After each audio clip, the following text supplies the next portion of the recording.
Alors, on va s'intéresser au chapitre 9 qui porte toujours sur les pointeurs.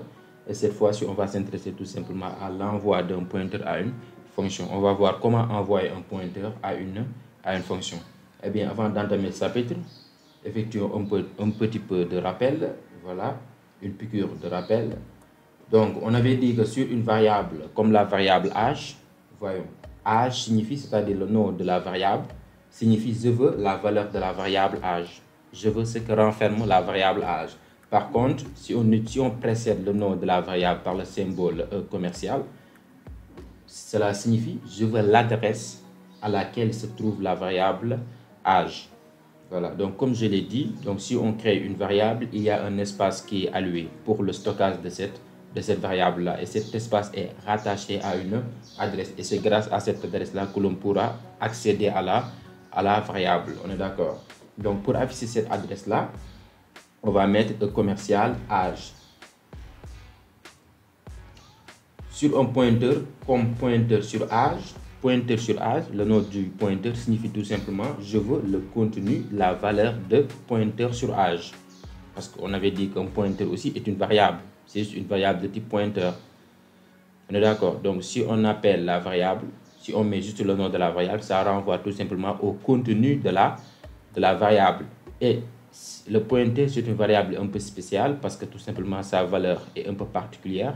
Parce qu'un pointeur renferme une adresse d'une autre variable. Donc, si on mentionne pointeur sur âge, cela signifie que je veux la valeur de pointeur sur âge, qui n'est rien d'autre qu'une adresse d'une autre variable. Et si on met astérix, l'étoile, si vous voulez, pointeur sur âge, c'est-à-dire on précède le nom du pointeur par astérix ou étoile, ça va de soi, cela signifie que je veux tout simplement la valeur de la variable dont son adresse est stockée dans pointeur sur âge. Autrement dit, je veux la valeur de la variable sur laquelle pointe le pointeur sur âge. Aussi simple que ça. Et on peut se servir d'une figure pour illustrer ça.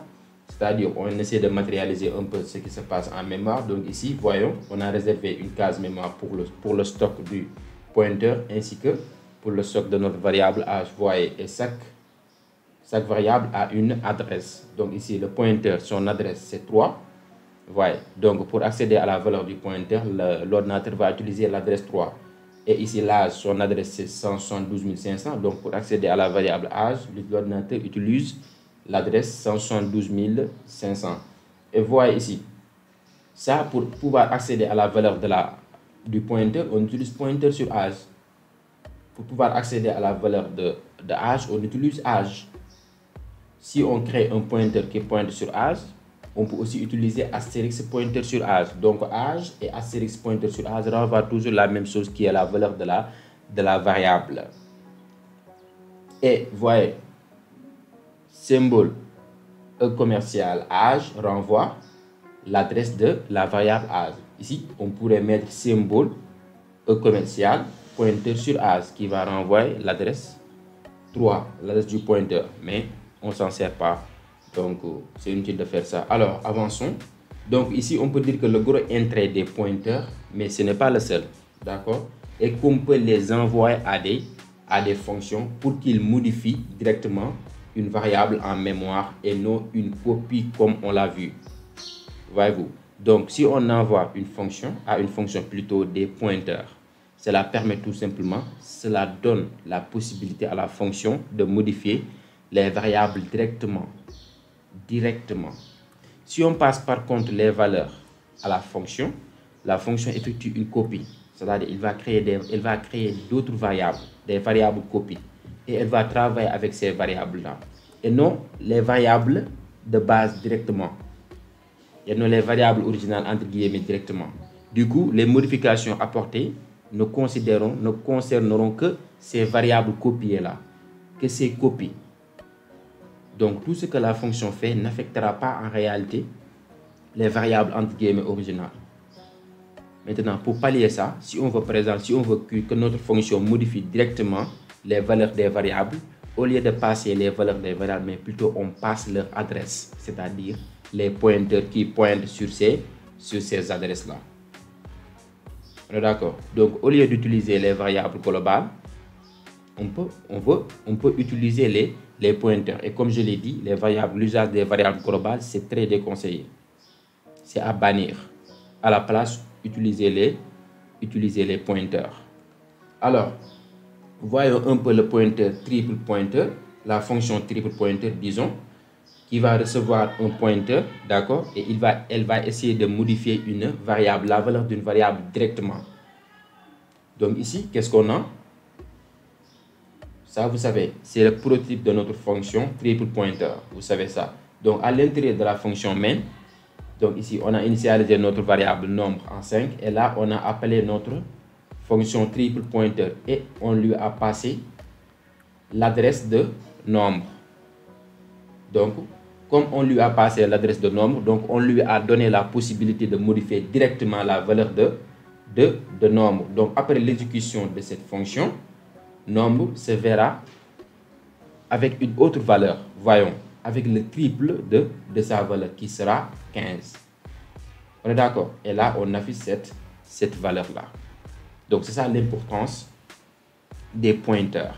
Donc là, on a passé l'adresse de ce nombre et non ce nombre. Si on mettait tout simplement nombre sans le symbole E commercial, ça veut dire quoi?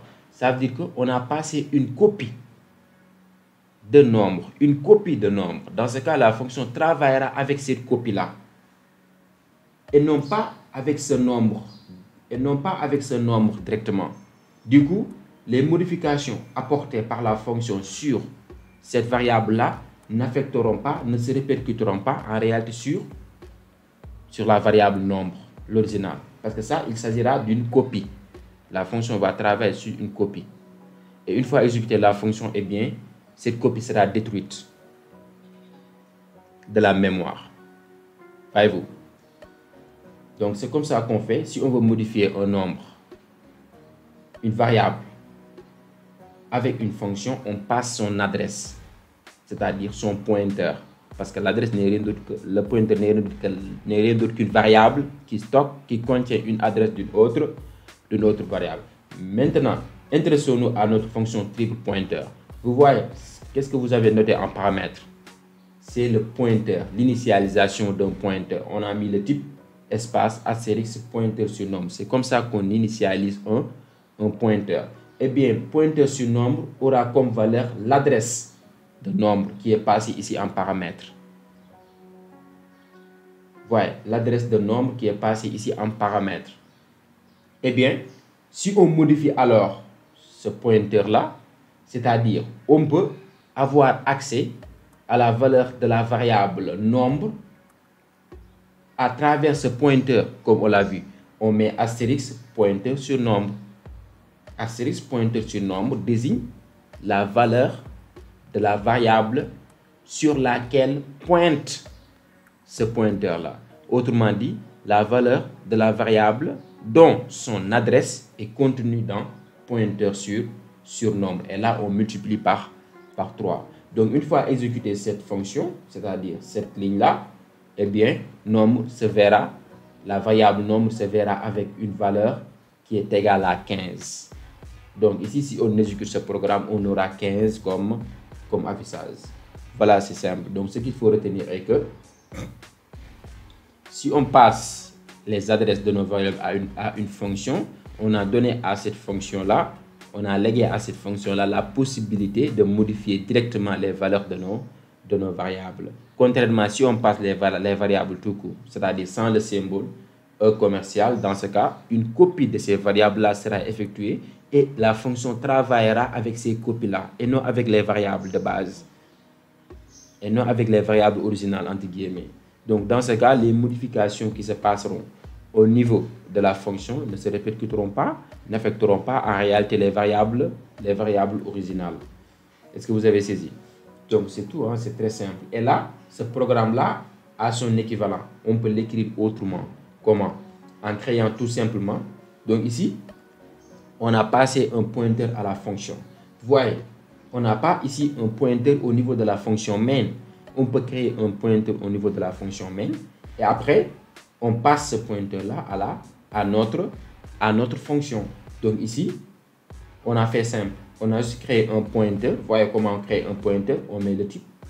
Le type du pointeur n'est rien d'autre que le type de la valeur de la variable dont elle stocke son adresse. Autrement dit, c'est le type de la variable sur laquelle il pointe, sur laquelle le pointeur pointe. On est d'accord? Donc ici, int astérisque pointeur égale l'adresse de nombre. Le pointeur stocke l'adresse. Donc ce pointeur-là stocke l'adresse de nombre. Et maintenant, on passe ce pointeur-là à triple pointeur, à notre fonction triple pointeur. Comme ça, attention, là, on ne met pas le symbole astérix ni le symbole E commercial. On met sur le nom du pointeur. Parce que si on met, comme je l'ai dit, en rappel, si on met le nom du pointeur, ça désigne tout simplement la valeur du pointeur. Et la valeur du pointeur n'est rien d'autre que l'adresse d'une autre variable. L'adresse de la variable sur laquelle il pointe. On est d'accord? Et là, voyez ici l'affichage. L'affichage. On a mis astérisque pointeur. Et je répète, astérisque pointeur désigne la valeur de la variable sur laquelle ce pointeur pointe. Voyez-vous? Et donc, à la place de astérisque pointeur, on pourrait mettre nombre. Et on aura le même résultat. Parce que astérisque pointeur et nombre, comme on a fait tout à l'heure, voyez, nombre renvoie toujours la même chose. Il renvoie la valeur de la variable. La valeur de la variable sur laquelle pointe notre pointeur. Aussi simple que ça. Mais vous allez me dire peut-être que pourquoi on n'a pas mis return ici? On pourrait mettre return. Dans ce cas, à la place de void, on aura int. Mais notez très bien que si on utilise return, on ne peut renvoyer qu'une valeur à la fois. On ne peut renvoyer qu'une valeur à la fois. Parce qu'on ne peut pas avoir deux return à la fois.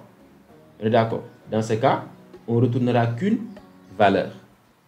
Donc, cette méthode est beaucoup plus avantageuse, c'est-à-dire d'utiliser une fonction qui ne renvoie rien est beaucoup plus avantageuse. Pourquoi? Parce qu'on peut, avec cette fonction-là, avec cette méthode, on peut modifier plusieurs variables en même temps. On peut modifier plusieurs variables en même temps. Plusieurs variables et les renvoyer en même temps. On peut modifier plusieurs variables plutôt. Il n'y a pas de limite. C'est la raison pour laquelle je préfère utiliser void. On est d'accord? Maintenant, vous pouvez me demander, maintenant, vu que les pointeurs peuvent faire ce que peut faire un return. Alors, quoi choisir entre pointeur et return? Ça va de soi. Vous pouvez choisir par ce que vous voulez. Ça va de soi. On est d'accord? Ou bien même en fonction du programme. Parce que si votre programme va renvoyer ou bien renferme une fonction qui renvoie plus d'une valeur, alors vous n'avez pas le choix. Vous allez utiliser un pointeur pour pouvoir renvoyer 3 valeurs par exemple, ou pour pouvoir plutôt modifier 3 valeurs par exemple, etc. 3 variables en même temps, etc. Mais en général, le return est utilisé juste pour envoyer un code d'erreur, quoi. Pour dire que ce programme-là a vu son succès. Ce programme-là a échoué. D'accord. Mais ça va de soi. Vous pouvez utiliser l'usage de return et toujours effectuer en langage C. Et d'ailleurs, même c'est très simple. Donc, vous pourrez choisir entre les deux. Ça va de soi. D'accord. Mais quand même, les pointeurs, leur usage est très, très indispensable. Et vous allez noter ça au niveau des chapitres à venir. Certes, comme je l'ai dit dans la vidéo précédente, c'est un peu difficile, un peu délicat à appréhender, à assimiler. Mais une fois le maîtriser, une fois maîtriser les pointeurs, c'est fini. Vous verrez que c'est un paradis en fait. Alors, continuons.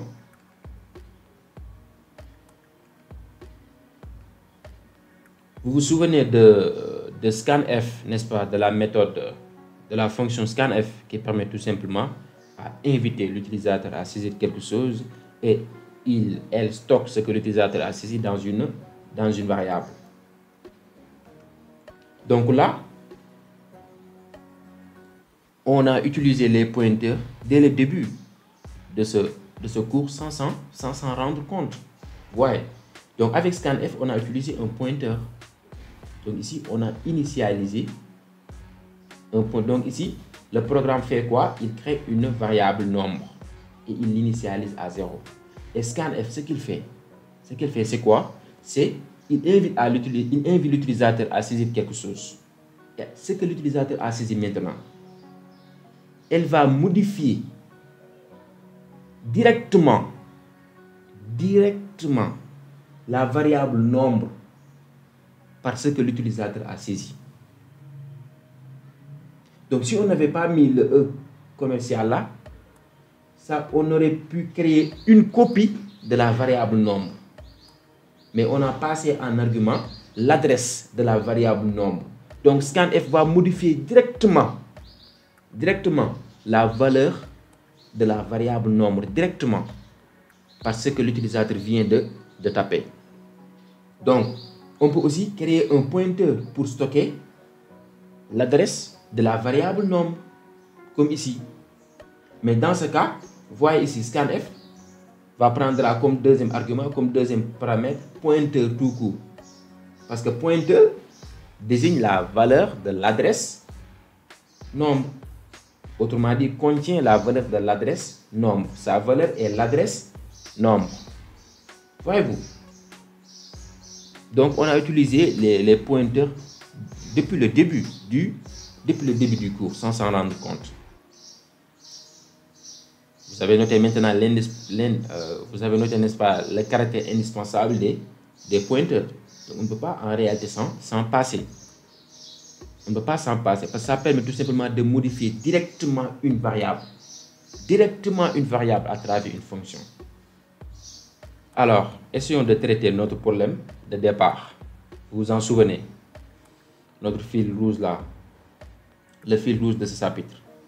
Donc, on avait voulu tout simplement mettre en place une fonction qui reçoit le nombre de minutes et qui renvoie deux valeurs, c'est-à-dire l'heure, le nombre d'heures et le nombre de minutes, n'est-ce pas? C'est-à-dire une fonction qui sert tout juste à convertir un nombre en minutes en heures, à convertir de minutes en heures. Voilà. Donc, on avait essayé tout en ignorant les pointeurs et on avait vu que ça n'a pas marché vu qu'on s'est interdit d'utiliser les variables globales, n'est-ce pas? Et vous verrez qu'avec les pointeurs c'est très simple. Donc ici là vous avez ce qu'on appelle le prototype de notre fonction découpe minute. Et là, une fois entré dans cette fonction main, donc on a créé et initialisé nos variables heure et minute, voyez-vous. Et là on a effectué l'appel de la fonction découpe minute afin de lui passer les adresses de ces variables là, leurs adresses, pas les copies mais leurs adresses. Cela permet tout simplement à la fonction découpe minute de pouvoir modifier directement leur valeur. Donc ici découpe minute, c'est une fonction qui renferme deux paramètres qui sont des pointeurs.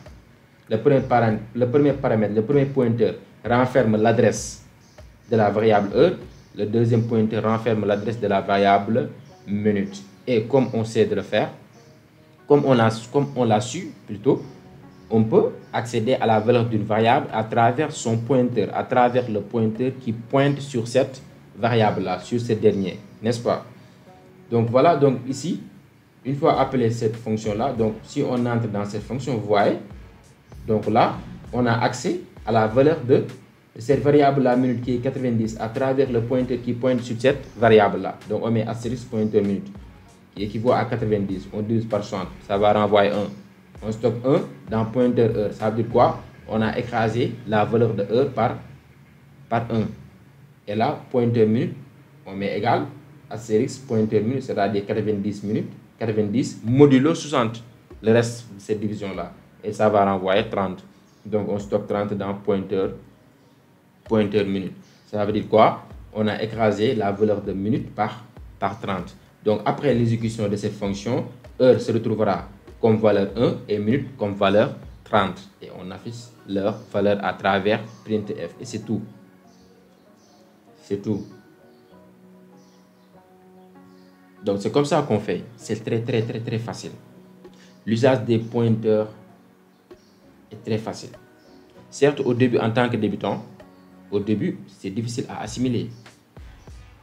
Mais une fois s'en être bien baigné, ça serait facile. Les pointeurs sont mystérieux. Les pointeurs sont très utiles, sont très indispensables. Et dans les chapitres à venir, on ne cesse de les évoquer, de les utiliser. Donc, vous voyez l'importance des pointeurs. Donc, l'importance principale des pointeurs, ça permet tout simplement de modifier la valeur d'une adresse, la valeur d'une variable directement à travers une fonction. C'est ça son objectif principal. Voyez-vous. Donc, c'était tout pour ce chapitre passionnant, voilà, mais aussi un peu délicat. Donc, si vous ne parvenez pas à comprendre dès la première vue, essayez de revoir la vidéo jusqu'à ce que vous assimilez bien les pointeurs. Parce que c'est très important. C'est une notion très indispensable en langue C. On ne peut pas s'en passer. Et le problème, ce problème-là l'a témoigné. Voyez-vous, ce problème l'a témoigné. Ce problème a attesté l'utilité des pointeurs. Donc voilà, c'est un chapitre, comme je l'ai dit, passionnant. Donc, dans la vidéo suivante, on va s'intéresser au TP. Donc, on va voir un TP pour bien illustrer, pour bien mettre en pratique les pointeurs. Alors, on peut se dire à la prochaine vidéo. Merci.